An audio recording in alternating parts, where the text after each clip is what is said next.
We may know how to talk, but do we know how to communicate?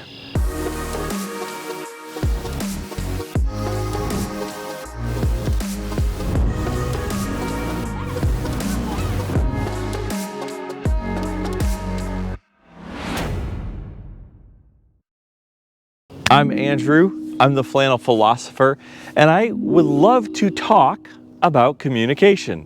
What is it to communicate? What does it mean? I think sometimes we assume that because we learned how to talk when we were 6 months or a year old or 2 years old, or for us advanced individuals 5 years old, that talking equals communication. And so if I'm talking, therefore I am communicating. But I think nothing could be further from the truth. When we see individuals talking, we've all been in those spots where they're just talking away and we have no idea what they're actually saying. We've checked out a long time ago. Or maybe they talk and talk and talk and they say, "You do agree," and maybe we're polite, but we couldn't disagree more emphatically with that. Well, how is there such a big barrier? Maybe we've been on the talking end of that and we say, like, we've been talking and we think, yeah, everybody loves this. And then they don't.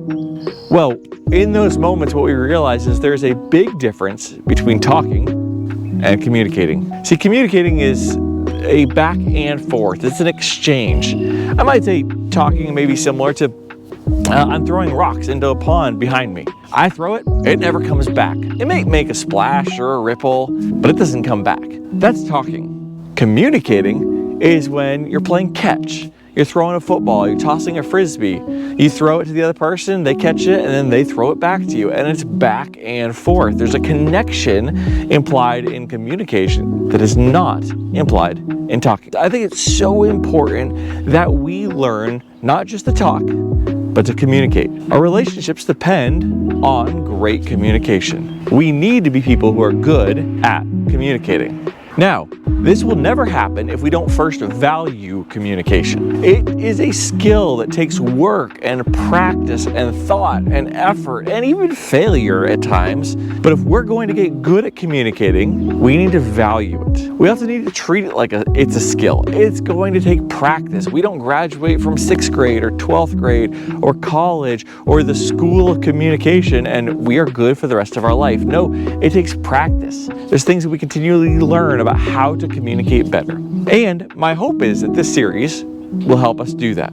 It'll help us be more thoughtful about what we communicate and how we communicate. Now, if you say, well, I don't do public speaking, I'm not a pastor, I'm not a business leader, I'm not a TED Talk individual, why do I need to do this? Well, all of our relationships depend on communication. Our transactions depend on communication. So if we want increased quality of life, increased quality of relationships, well, then we need to be increasingly good at communication. I want to thank all of you who have joined the start of a channel. I really want this channel to largely revolve around faith, family, and business. And this topic of communication, I think, really hits all three of those really well. It involves faith for sure. It involves family, and it involves business. Communications is so important for all of those. But first, we have to value it, and we have to treat it like a skill. Otherwise, we're never going to improve in it.